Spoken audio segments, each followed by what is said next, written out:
Hello बच्चों, let's read the question. The question says, suppose that two heat engines are combined in the series such that the heat exhaust of the first engine is used as heat input of the second engine as shown in the figure. The efficiency of the engines are eta 1 and eta 2 respectively. Then the net efficiency of the combined system will be. तो सबसे पहले हम इस question का की concept लिखेंगे और इस क्वेश्चन का जो की कॉन्सेप्ट है that is heat engine.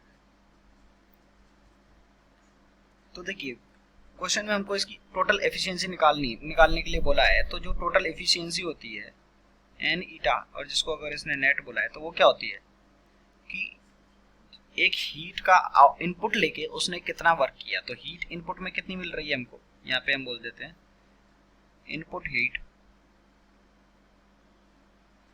Divided by total work. जो इनपुट हीट लेके कितना वर्क किया यानी कि work divided by total input heat.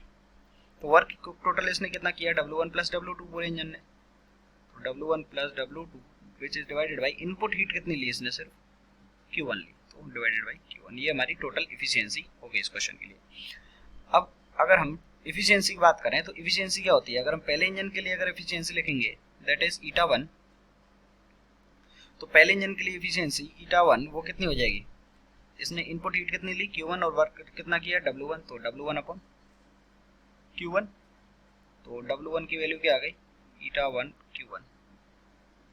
और ऐसे ही जो ईटा 2 है वो कितना हो जाएगा, इसने हीट कितनी ली W2 और वर्क हीट कितनी ली Q2 और वर्क कितना किया W2, तो W2 अपॉन Q2. तो यहाँ से हम W2 निकाल सकते हैं which is eta 2 into Q2. तो यहाँ से हमारे पास कितना आ जाएगा ईटा 1 into Q1 plus eta 2 into Q2 divided by Q1. तो जब इसको डिवाइड करेंगे तो ये कितना आ जाएगा N1 plus N2 into Q2 upon Q1.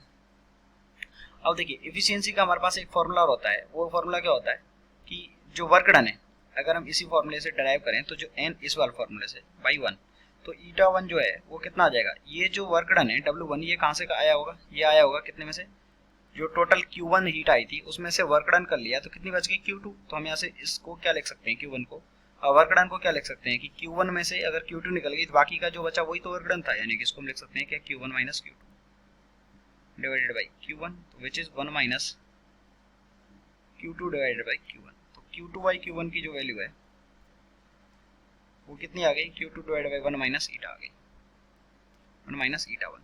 तो इस जगह पे हम इसकी जस्ट वैल्यू पुट कर देंगे. तो यहाँ पे कितना आ जाएगा efficiency eta 1 plus eta 2 into Q2 by Q1 minus eta 1.